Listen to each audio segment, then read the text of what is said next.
Hello, my name is Miss Stricklin. I am the principal at Prairie View School. Thanks for tuning in. I have the pleasure of reading the second chapter of The Chocolate Touch by Patrick Skeen Catling. We've already have met John Midas from chapter 1, and we found out that John Midas lives with his mom, his dad, and his sister Mary. We also found out that John likes school. He likes to play his trumpet, and more than anything, he loves candy. And if he had to pick his favorite candy, it would be chocolate. So let's find out what happens to John in chapter 2. It was a Sunday afternoon. The sun was sinking low in the sky, but the air was still quite warm. John was wandering along in the direction of Susan's house, absent-mindedly looking down at the sidewalk, when his eye suddenly caught by a dully gleaming silvery gray coin lying right in his path. The coin was the size of a quarter, but even as he leaned forward to eagerly pick it up, John noticed there was something strange about it. It did not have a picture of George Washington or a picture of an eagle. On one side there was a picture of a fat boy, and on the other side were the letters J.M., which was funny, John thought, because those letters happened to be his initials. Grasping the coin firmly, he ran on towards Susan's house. She liked to collect things. He thought she might be interested to know that he had the beginning of a coin collection. Although he was in the habit of going over to Susan's by the same route once or twice, almost every day, this afternoon John found himself turning left, where he usually turned right. I always go the same way, he thought. This time for a change, I'm going to go a new way. He didn't stop to consider that you cannot go east by going west, unless you go all the way around the world. Only 2 blocks along the unfamiliar street, John came to a small corner store. It was a neat red brick building with 2 shop windows or show windows. They were full of all sorts of candy. Susan was immediately absolutely forgotten. John pressed his nose against one of the windows. He was imagining the taste of chocolate-covered almonds and chocolate fudge on the other side of the glass when he noticed a man in a white apron standing behind the counter and beckoning to him. John was surprised. He hadn't expected the store to be open on Sunday. "Don't just stand there in the doorway, John," the man called heartily.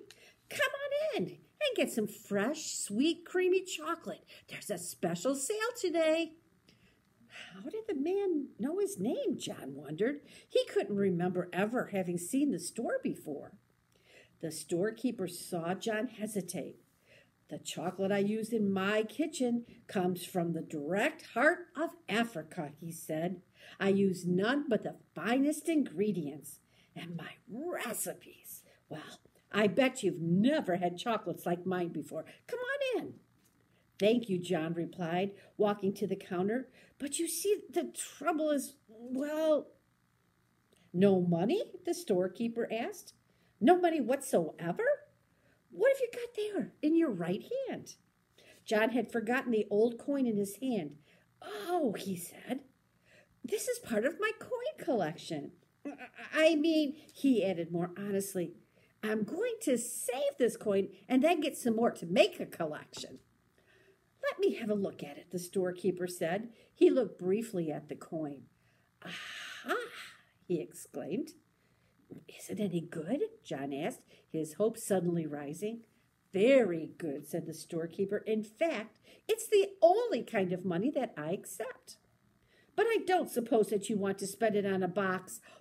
"A whole box? I imagine you'd rather keep this for your coin collection than spend it on chocolate, wouldn't you?" "Oh, no," John said. "Chocolate any day." "Go ahead, then. Help yourself," said the storekeeper, pointing to a heavily laden show table piled high with large cellophane-wrapped candy boxes, all exactly alike. "You mean I can have one of these?" John asked, his eyes round with surprise. The candy boxes were as big as the ones that his father always brought home at Christmas time. "Just help yourself," the storekeeper assured him. "That is, Unless you think you might be better to ask your mother first. She wouldn't mind, John said hastily and blushed. The storekeeper winked knowingly. I'm sure she won't, he agreed. Not in the long run, anyway. John tucked one of the large boxes under his arm, declined the storekeeper's offer to wrap it as a gift, thanked him, and hurried out of the store before there could be any question of anyone's changing his mind. The storekeeper smiled as he watched his customer hurrying away down the street. John decided that it might be sensible to enter his house quietly by way of the kitchen. With the large candy box hidden behind him, he let himself in by the back door and crept up the kitchen stairway on tiptoe toward his own room on the top floor.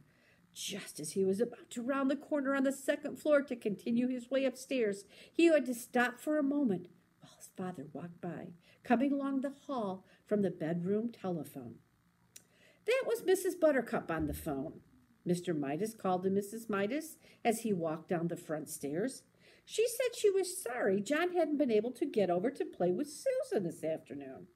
But it was a good thing in a way, she thought, because Susan's already so excited about her birthday party tomorrow. I wonder where John can have got to. Well, as soon as the second floor was quiet again, John knew there was no danger that his candy box would be seen. He hurried silently up to his bedroom, pushed open the door, and slid the box under the bed. Then he walked heavily down to the living room. Well, there you are, said Mrs. Midas.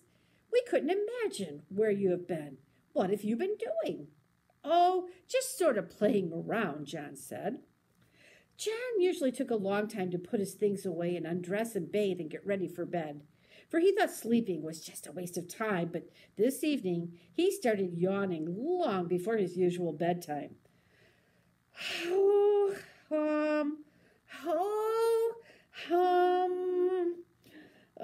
Sleepy, John announced. All right, said Mrs. Midas. You'd better be getting to bed. Time for your tonic. John's tonic came in a bottle. It had been prescribed by Dr. Cranium. John had to drink a big spoonful every night to make up for all the vegetables and fruit that he'd left on his plate at lunch and dinner. The tonic tasted like soap, mud, glue, ink, and paint. It tasted horrible. Much to Mrs. Midas's surprise, John ran ahead of her to the dining room cupboard where the tonic and the tonic spoon were kept. By the time she got there, he had already filled the spoon, and then without any coaxing, he emptied it into his mouth. Ugh! John spluttered. Ugh! Ugh! That's a very good boy, Mrs. Midas said. Now, why can't you be sensible and eat up your nice dinner that way? If you'd only stop eating so much candy, you'd be able to eat your meals properly and you wouldn't need to take the tonic. Soon, John was scrubbed and in his pajamas and in bed, ready to be tucked in for the night. Mrs. Midas sat on the bed and stroked his forehead for a moment. Then she leaned forward and kissed his cheek. John, pretending that he was very sleepy, shut his eyes and began breathing deeply. When Mrs. Midas rejoined Mr. Midas in the living room, she said, I've never known John to be so good about going to bed before. He went to sleep in no time.